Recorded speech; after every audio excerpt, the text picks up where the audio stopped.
Ever since I was little, I wanted to do karate. My grandma was always taking me to her classes, and I wanted to do them too.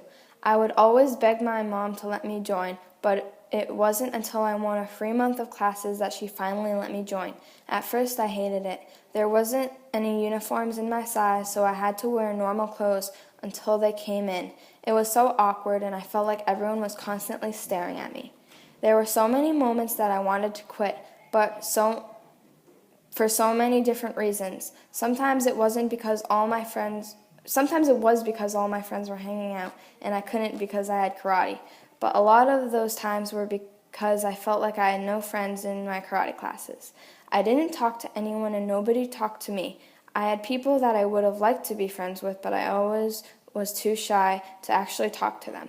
I did have people that I would talk to, but even then I felt like we weren't really friends, like I was separated from them. However, when I started boot camp, I felt like I was a part of something. I felt closer to the people that I had taken karate with for years. We've been in pain together, we've laughed together, and we've cried together. These people are the only people, besides my family, who I feel truly understand what I've gone through, and that's because they've gone through it as well. They have become my family, and I am so glad I never quit just because I thought I never fit in, because now I do.